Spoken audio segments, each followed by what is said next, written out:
सभी को नमस्कार। कोई भी एग्जाम दो राजस्थान के अंदर तो उसमें 4 सभ्यता स्थल कालीबंगा, आहड़, बेराट और गणेश्वर आपसे 100% पूछे जाएंगे हिस्ट्री के अंदर। मैंने आपको सबसे पहले गणेश्वर याद करवा दी, बेराट याद करवा दी। आज अपने पढ़ने जा रहे हैं जिस सभ्यता का नाम है आहड़ सभ्यता। तो आहड़ सभ्यता के बारे में डिटेल से याद करेंगे और क्लास के अंदर याद हो जाएगा। बस आपका ध्यान पूरा इसके ऊपर 100% रहना चाहिए। जितनी बार मैं बोलूं उतनी बार आपको रिपीट करना है, तो लास्ट में आप खुद फील करोगे कि मेरे को याद हो गया। और अगर ये फीलिंग आती है कि मेरे को याद हो गया तो चैनल को सब्सक्राइब, वीडियो को लाइक और बढ़िया सा एक कमेंट जरूर कर देना। तो करते हैं शुरू काम, लेके बजरंग बली का नाम। आहड़ सभ्यता। आहड़ सभ्यता उदयपुर में है। एक बार पूछा गया कि उदयपुर की कौन सी दिशा में है, तो उदयपुर के पूर्व में है, उदयपुर शहर के पूर्व में है। आहड़ राजस्थान की कौन सी दिशा में है? अगर हम केवल उदयपुर को देखते हैं तो हम कहेंगे जी दक्षिण पश्चिम में है, जबकि आहड़ का जो क्षेत्र है केवल उतने तक सीमित नहीं है, उसके भी कुछ और भाग हैं। उन काउंट करते हैं तो आहड़ राजस्थान के दक्षिण या दक्षिण पूर्वी भाग में फैली हुई है। और ये भी एग्जाम में पूछा जा चुका है क्वेश्चन। यह बेड़च नदी के किनारे पर है। बोलते हैं ना आयड़ या बेड़च नदी के किनारे पर आहड़ है। प्राचीन काल में इसे ताम्रवती ताम्बवती कहते थे। प्राचीन काल में इसे ताम्रवती ताम्बवती कहते थे। 10वीं-11वीं शताब्दी में आघाटपुर या आगड़ दुर्ग कहते थे। 10वीं-11वीं शताब्दी में आघाटपुर या आगड़ दुर्ग। अब मैं रिपीट कर रहा हूं। आहड़ उदयपुर के पूर्व, आहड़ आयड़ या बेड़च नदी के किनारे पर दक्षिण पूर्वी राजस्थान में फैली हुई है ये सभ्यता। बेड़च नदी के किनारे पर है। ताम्रवती ताम्बवती और 10वीं-11वीं शताब्दी में आघाटपुर या आगड़ दुर्ग। अब एक पेज अपने को याद है। आहड़ सभ्यता उदयपुर में है, उदयपुर शहर के पूर्व में है, दक्षिण या दक्षिण पूर्वी राजस्थान में फैली हुई। आयड़ या बेड़च नदी के किनारे पर है। इसे प्राचीन काल में किस नाम से जाना जाता था? ताम्रवती ताम्बवती। 10वीं-11वीं शताब्दी में आगटपुर या आघाट दुर्ग।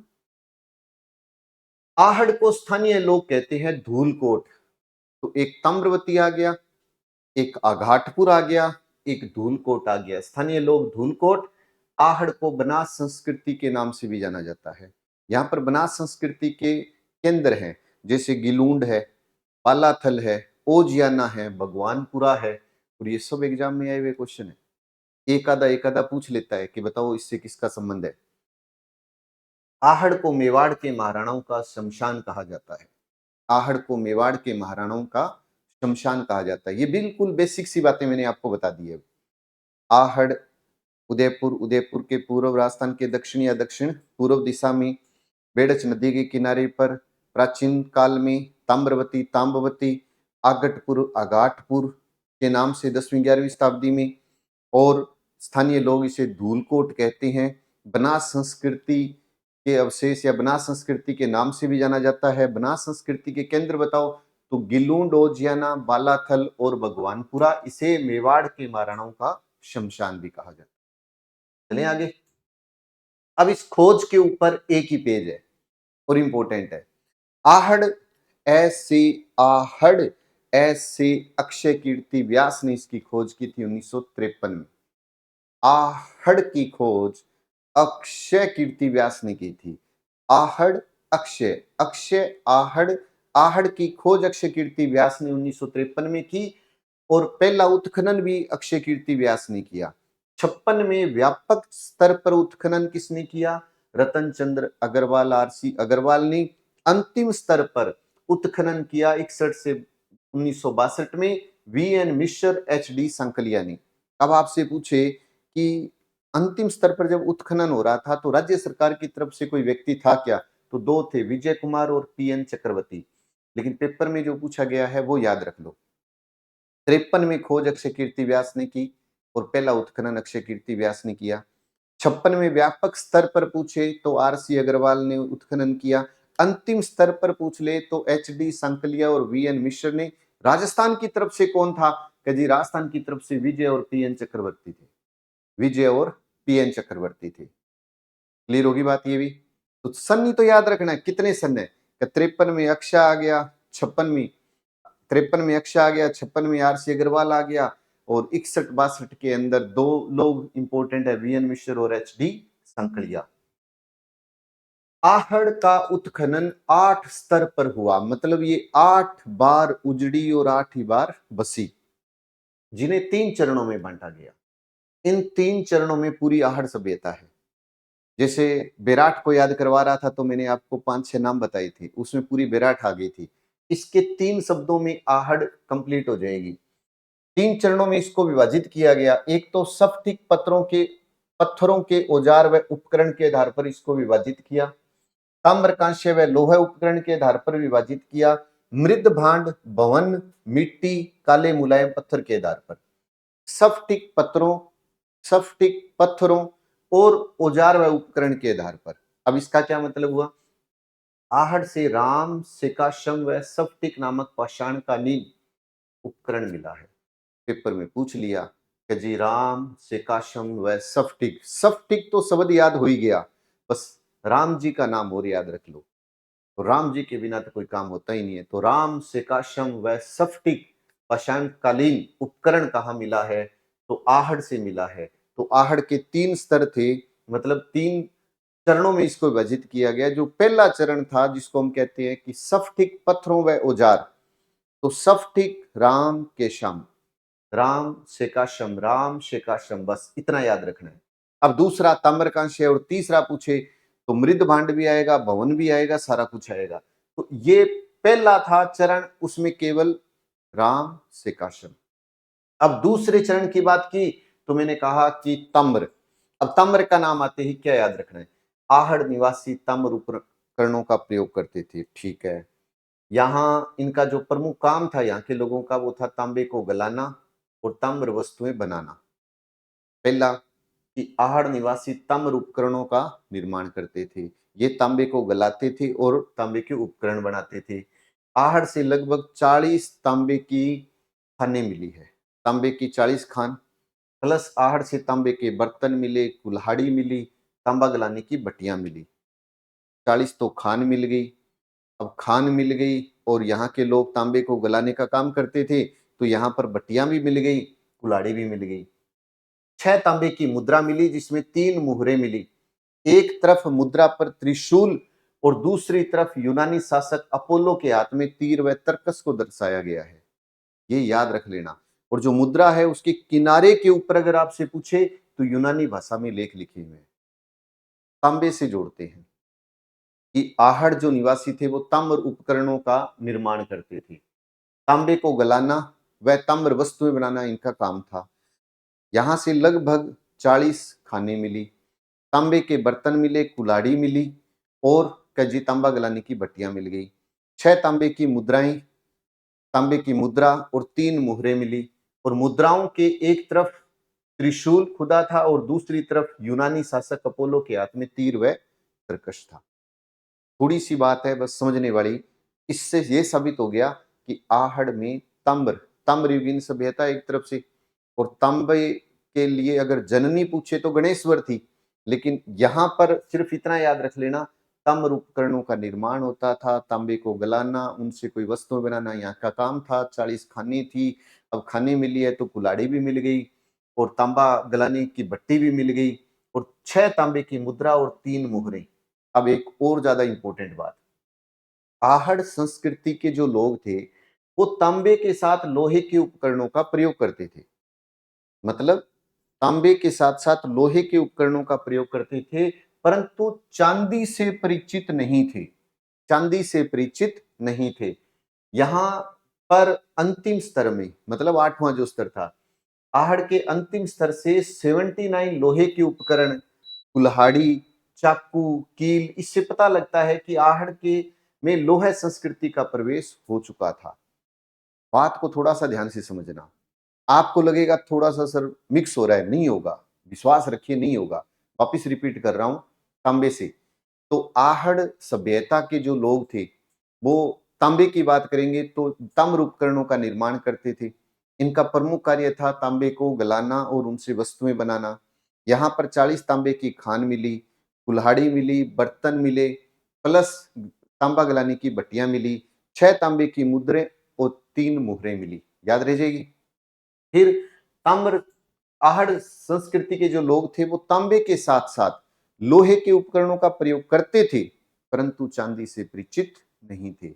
आहड़ के अंतिम स्तर में 79 लोहे के उपकरण, कुल्हाड़ी, चाकू, कील मिली, जिससे पता लगता है कि आहड़ में लोहा संस्कृति का प्रवेश हो चुका था। अब आगे चलते हैं, भवन निर्माण की बात करते हैं। तो भवन निर्माण, मैंने कहा था ना फिर आगे भवन निर्माण और मृद भांड, तो ये तीसरा चरण जो चला। तो आहड़ संस्कृति पूर्णतः ग्रामीण थी, जैसे कालीबंगा नगरीय थी और ये ग्रामीण थी। आहड़ निवासी नीम में पत्थर डालकर कच्ची ईंटों से भवन बनाते थे। याद करो गणेश्वर में क्या कहा था, पत्थरों से भवन बनाते थे, पत्थर का बांध मिला। लेकिन ये पत्थर तो नीम में, लेकिन कच्ची ईंटों से ये भवन बनाते थे। 45 फीट लंबा भवन, कोई खास बात नहीं है, लेकिन ये जरूर याद रखना, आहड़ के मकानों में 2 या 3 चूल्हे मिले, एक मकान में 6 चूल्हे मिले, एक चूल्हे पर मनुष्य की हाथ हथेली की छाप मिली। और पेपर में आया हुआ क्वेश्चन है। सीलबट्टा मिला तो रसोई मिली, रसोई मिली तो उसमें सीलबट्टा मिला। सबसे बड़ा सीलबट्टा कहां मिला, कि जी आहड़ में मिला। समझना वापिस, भवन निर्माण, अब आपके दिमाग में एक पिक्चर बनी कि आहड़ संस्कृति पूर्णतः ग्रामीण थी। यहाँ के जो भवन थे उनके नींव में पत्थर थे, बाकी कच्ची ईंटों का प्रयोग होता था। 45 फीट लंबे भवन थे। मकानों, आहड़ के मकानों में 2 या 3 चूल्हे मिले, एक मकान में 6 चूल्हे मिले, जिसमें एक चूल्हे पर मानव की हाथ की छाप मिली। क्लियर होगी बात ये। और यहाँ सीलबट्टा मिला। तो भवन में तो इतना ही तो याद रखना था। तांबे में क्या था कि तांबा गलाते थे, उपकरण बनाते थे। यहाँ पे 40 एक तरफ से तांबे की खाने मिली, कुल्हाड़ी मिली, भट्टियां मिली, 6 तांबे की मुद्रा मिली, 3 मोहरें मिली। भाई माहौल बनाए तो बहुत सारा हो गया, लेकिन वैसे पढ़े तो कुछ भी नहीं है। अब बात करते हैं भवन के बाद में आहड़ से लाल व काले मृद भांड मिले। क्लियर होगी बात ये। लाल और काले मृद भांड कहाँ मिले, तो आहड़ से मिले। याद करो ग्रीक वाला और वो गणेश्वर पर अपनी बात की थी, यहां पर अपनी बात करते हैं। लाल व काले मृद भांड मिले। मृद भांड के नीचे का भाग लाल व ऊपर पूरा बाकी काला होता था। मृद भांड उल्टी तपाई विधि से तैयार होता था। अनाज रखने के मृद भांड को स्थानीय भाषा में गोरे और कोट कहा जाता था। कोट, ये पेपर में आया हुआ है। आहड़ से बिना हत्थे के छोटे जल पात्र मिले, जो आहड़ का संबंध पूर्वी ईरान व बलूचिस्तान से बताते हैं। अब एक बात सोचो, मृद भांड एक शब्द है, तो आप कहोगे मृद भांड का कलर, कजी लाल और काले मृद भांड मिले, RBW। नीचे का रंग लाल, बाकी सभी काले होते थे। ऊपरी उल्टी तपाई विधि से तैयार होते थे। अनाज रखने के जो मृद भांड थे उनको स्थानीय भाषा में गोरे व कोट कहा जाता था। यहां से जलपात्र मिले हैं जिनका संबंध अपने कह सकते हैं कि पूर्वी ईरान व बलूचिस्तान से रहा। तो इतने में मृद भांड। अब मृद भांड यानी मिट्टी वाले, तो एक मिट्टी से मृण मूर्तियां या टेराकोटा प्राप्त हुई। आहड़ से 4 मृण मूर्तियां या टेराकोटा प्राप्त हुई। अब इसको समझना, एक खंडित नारी की मृण मूर्ति मिली जिसने कमर से नीचे लहंगा धारण किया हुआ है। कल को पूछे कि 4 मृण मूर्ति या टेराकोटा कहां मिले, कि आहड़ में मिले। एक खंडित नारी की मृण मूर्ति मिली, यहां हाथी, घोड़ा व बैलगाड़ियों की पहियों की मृण मूर्तियां मिली।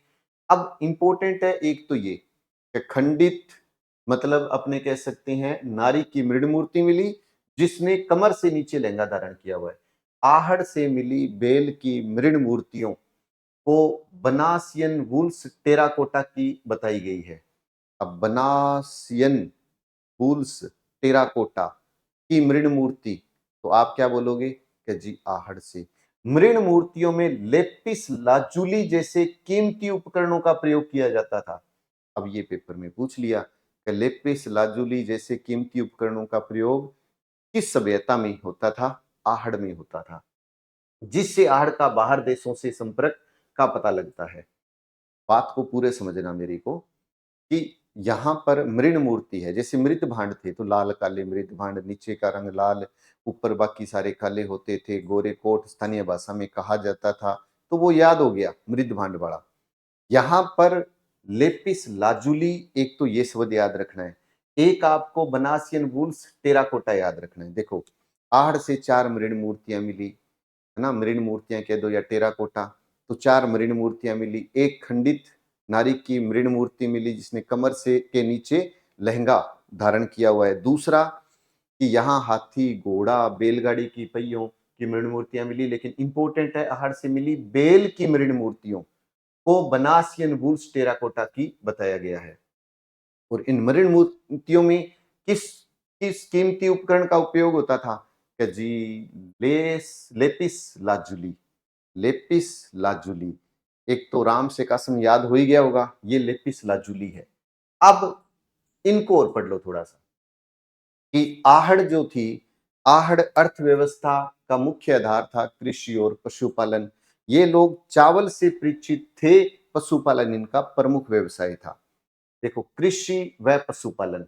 अब कृषि की बात करूं तो चावल और पशुपालन। अब चावल यानी खाद्यान्न फसल ज्वार व चावल। अब चावल है, ज्वार है, तो चक्की भी आ जाएगी कि जी आटा चक्की भी है यहाँ पर पीसने की। और आहड़ से माप तोल के बाट मिले। अब बाट का मतलब व्यापार वाणिज्य। यहाँ पर दीपक मिले। अब दीपक का मतलब क्या होता है? या तो ये पूजा करते थे और या फिर ये रोशनी के लिए था। और आहड़ में मृतकों के साथ आभूषण भी दफनाते थे। रंगाई छपाई के ठप्पे मिले। अब इसको समझना। अब मैं आपसे सिंपल सी बात करता हूं। अर्थव्यवस्था का मुख्य आधार था कृषि व पशुपालन। कृषि से जोड़ूं तो यहाँ पर चावल से ये परिचित थे, पशुपालन इनका प्रमुख व्यवसाय था। चावल की बात करूंगा तो कह दो कि सर यहाँ पर आहड़ से खाद्यान्न, खाद्यान्न में ज्वार व चावल के अवशेष मिले। अब तल चक्की मिली, आटा पीसने की चक्की। माप तोल के बाट मिले, जिससे पता लगता है व्यापार वाणिज्य। दीपक मिले तो पूजा या रोशनी से संबंध रहा होगा। रंगाई छपाई के ठप्पे मिले। और आहड़ के जो लोग थे वो मृतकों के साथ आभूषण भी दफनाते थे। अब इस सभ्यता को अगर अपने देखें तो कहाँ मुश्किल है।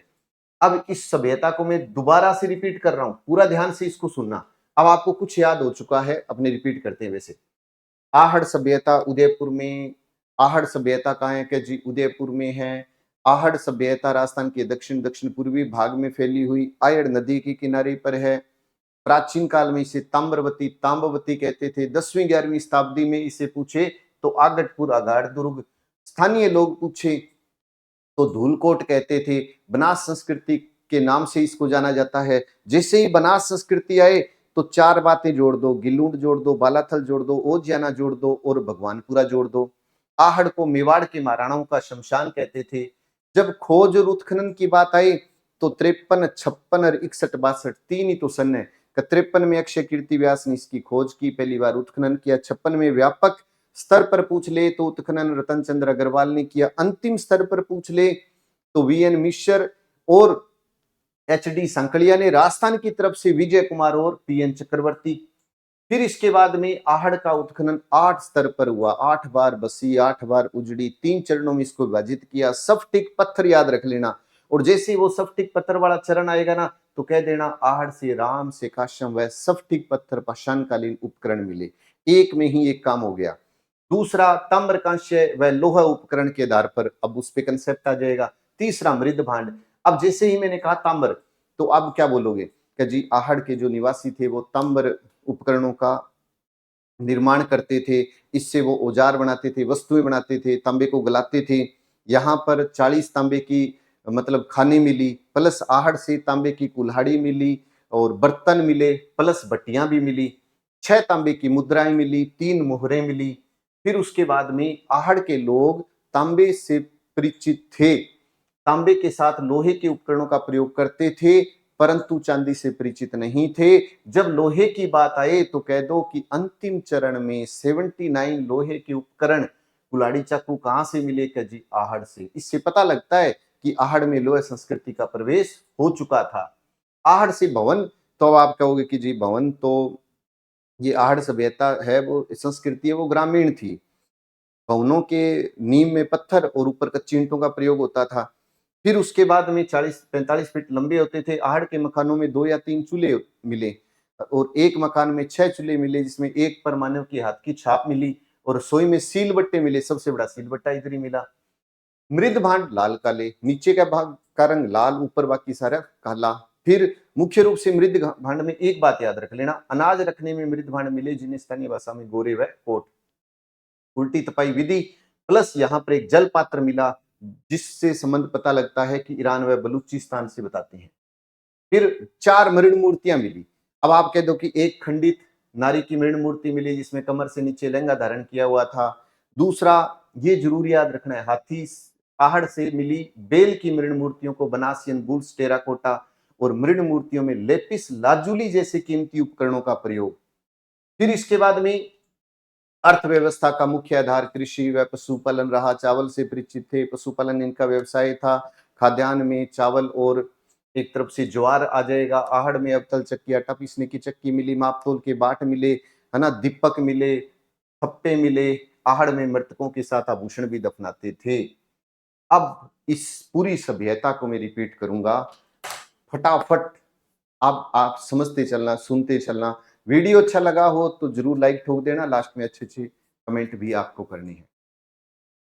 आहड़ सभ्यता उदयपुर में दक्षिण पूर्वी राजस्थान में फैली हुई आयड या बेडच नदी के किनारे पर है। इसे प्राचीन काल में ताम्रवती 10वीं-11वीं शताब्दी में आघाटपुर, स्थानीय लोग इसको धूलकोट आहड़ को बनास संस्कृति के नाम से जाना जाता है। बनास संस्कृति के इसके अंदर स्थल मिले हैं गिलूंड, ओजियाना, बालाथल, भगवानपुरा। आहड़ को मेवाड़ के महाराणाओं का शमशान कहते हैं। 53 में खोज की थी अक्षय कीर्ति व्यास ने और पहली बार उत्खनन किया।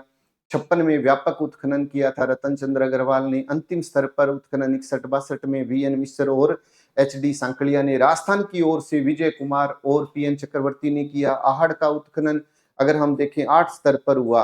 8 स्तर पर जिस 3 भागों में विभाजित किया, सफ्टिक पत्थरों के औजार व उपकरण के आधार पर, जिसमें आप याद रख लेना राम सेका श्रम पत्थर, सफ्टिक पत्थर। दूसरा ताम्र कांस्य व लोह उपकरण के आधार पर। तीसरा मृद भांड। अब मैं अगर कह देता हूं कि वे ताम्र, तो आहड़ निवासी ताम्र उपकरणों का निर्माण करते थे। इनका प्रमुख कार्य था तांबे को गलाना, उनसे वस्तुएं बनाना। यहाँ लगभग 40 तांबे की एक तरफ से खान मिली है, खदान मिली है। फिर यहाँ तांबे की कुल्हाड़ी मिली, बर्तन मिले, बटियां मिली, 6 तांबे की मुद्राएं मिली, 3 मुहरें मिली। इसको याद रख लो। आहड़ संस्कृति के लोग तांबे से के साथ साथ लोहे के उपकरणों का भी प्रयोग करते थे, परंतु वे चांदी से परिचित नहीं थे। लोहे की बात करोगे तो आहड़ के अंतिम स्तर में 79 लोहे के उपकरण मिले, कुल्हाड़ी मिली। इससे पता लगता है कि इसमें लोहे युगीन संस्कृति का प्रवेश हो चुका था। भवन की बात करोगे तो कह दो कि यहाँ पे के जो भवन है वो एक तरफ से ये ग्रामीण संस्कृति थी। निवासी यहाँ के जो रहते थे वो मकान के नींव में पत्थर, ऊपर कच्ची ईंटें, 45 फीट लंबे भवन यहाँ पर मिले हैं। मकानों में 2 या 3 चूल्हे मिले हैं। एक मकान में 6 चूल्हे मिले जिसमें एक पर मानव की हाथ की छपे हथेली की छाप मिली। रसोई में सिलवट्टा मिला, सबसे बड़ा सिलवट्टा यही मिला। मृद भांड की बात करोगे तो लाल और काले, और ऊपरी भाग का रंग काला, नीचे का रंग लाल होता था। मृद भांड उल्टी तपाई विधि से तैयार होते थे। अनाज रखने के मृद भांडों को स्थानीय भाषा में गोरे व कोट कहते थे। आहड़ से बिना मतलब हत्थे का एक तरफ से जल पात्र मिला जिससे आहड़ का संबंध पूर्वी ईरान व बलूचिस्तान से बताया जाता है। आहड़ से 4 मृण मूर्तियां मिली। एक खंडित नारी की मृण मूर्ति मिली जिसने कमर के नीचे लहंगा धारण किया हुआ है। आहड़ से मिली बेल की मृण मूर्ति जिसको मैंने कहा था बनासियन बुल्स टेराकोटा बताई गई है। मृण मूर्तियों में लेपिस लाजुली जैसे कीमती उपकरणों का प्रयोग होता था। और उसके अलावा अर्थव्यवस्था का मुख्य आधार कृषि और पशुपालन था। कृषि मतलब चावल से ये परिचित थे। पशुपालन इनका प्रमुख व्यवसाय था। खाद्यान्न फसल में ज्वार और चावल के अवशेष मिले। अवतल चक्की, आटा पीसने की चक्की मिली। माप तोल के बर्तन मिले जिससे व्यापार वाणिज्य का पता लगता है। दीपक मिले जिससे पूजा के बारे में ये समझ में आती है। दूसरा, रंगाई छपाई के छापे मिले। और आहड़ में मृतकों के साथ आभूषण भी दफनाए जाते थे। तो अगर वीडियो अच्छा लगा हो तो ज्यादा से ज्यादा ग्रुप में वीडियो को शेयर करना। अगर आप चाहते हैं कि एक सभ्यता रहेगी वो और कराऊं तो इसके लिए आपको अच्छे अच्छे कमेंट जरूर करने होंगे। जय हिंद, जय भारत।